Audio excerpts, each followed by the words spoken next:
Shalom Sobat ICC dan saudara terkasih semua di dalam Tuhan. Selamat bergabung kembali di acara Devotion ICC saat ini. Dan saya berdoa agar setiap saudara dimanapun saat ini berada ada dalam keadaan yang terpelihara dan sukacita Tuhan. Nah, saat ini kita masih berada di dalam bulan Desember, bulan yang identik dengan bulan kasih karena kita merayakan Natal, ya, di mana Tuhan Yesus lahir sebagai juru selamat kita. Ada kasih dan sukacita yang dinyatakan dalam kehidupan kita. Nah, tapi saudara, kita melihat bahwa di dalam kehidupan kita seharusnya kasih itu tidak hanya ada dalam bulan Desember saja, tetapi ada dalam setiap saat, ada di dalam setiap musim. Nah, tapi kita lihat bahwa ternyata bukan hanya kasih yang muncul, tetapi kita seringkali ada justru di dalam hal-hal yang negatif, seperti kebencian. Nah, kebencian ini bisa menguasai kita, saudara.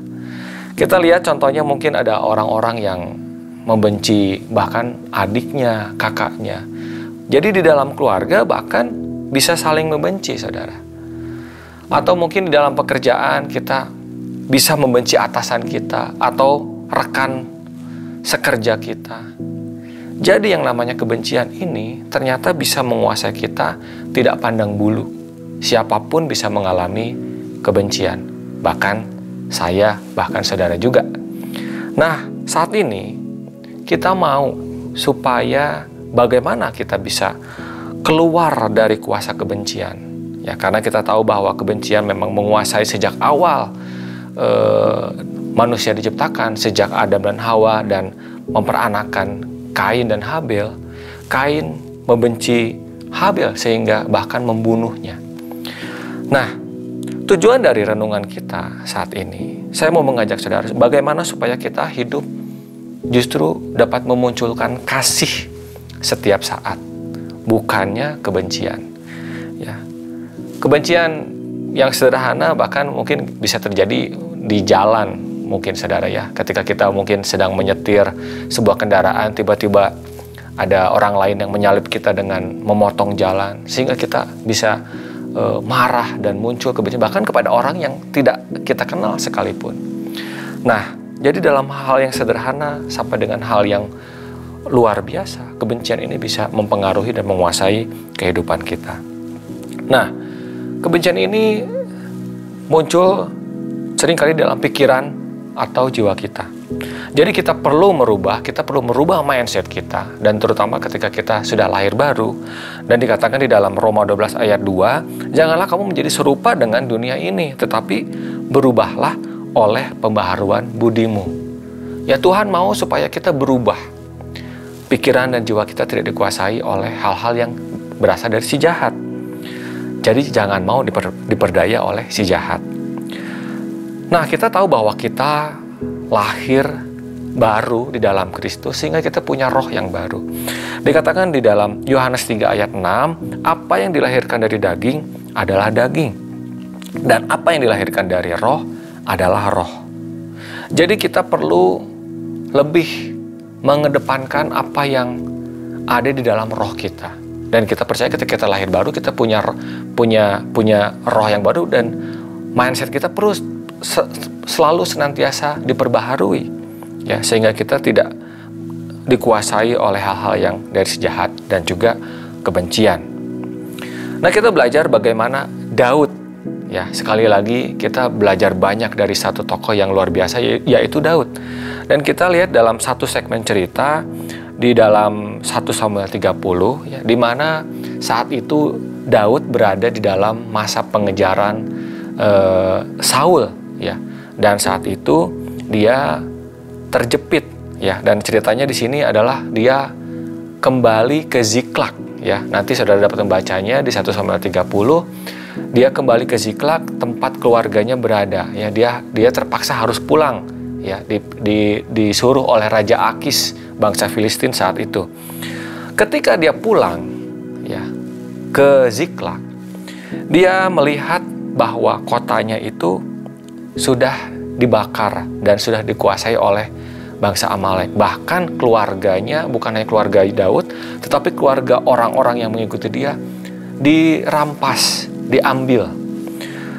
Dan kita lihat di 1 Samuel 30 ayat 4, lalu menangislah Daud dan rakyat yang bersama-sama dengan dia itu dengan nyaring, sampai mereka tidak kuat lagi menangis.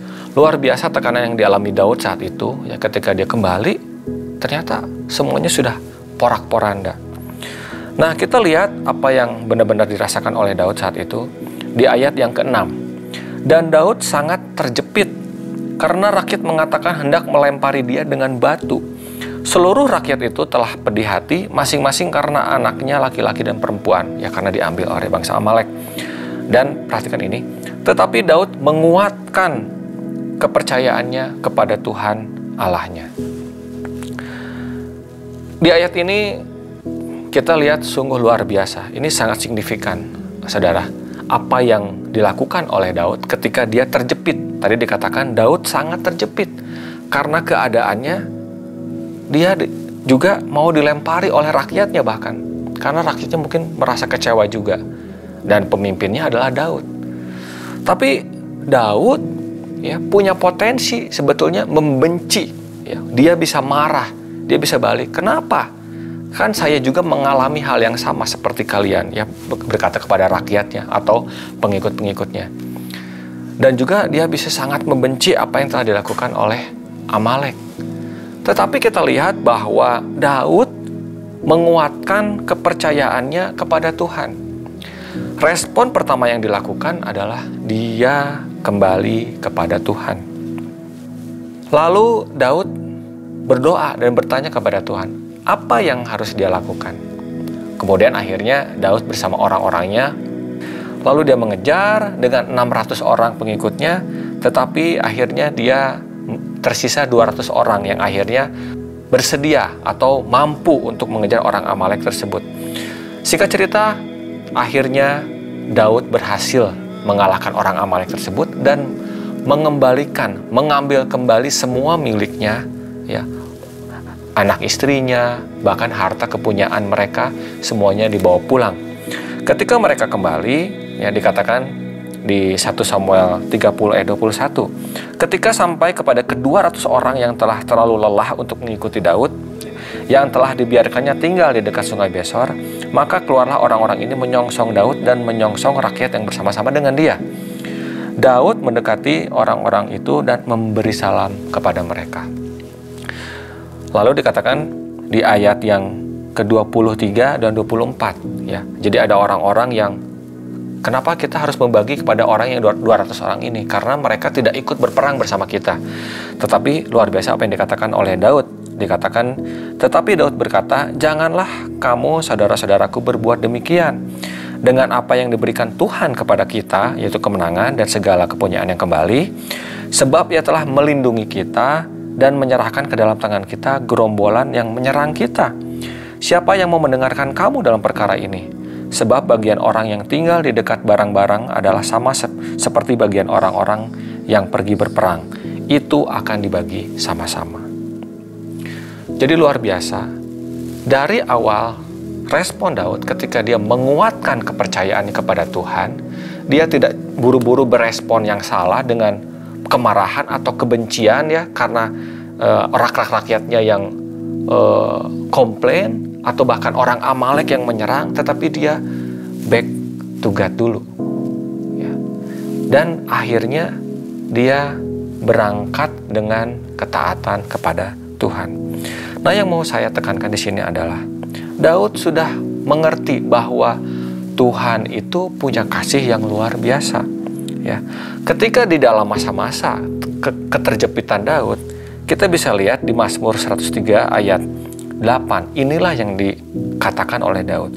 Tuhan adalah penyayang dan pengasih, panjang sabar dan berlimpah kasih setia.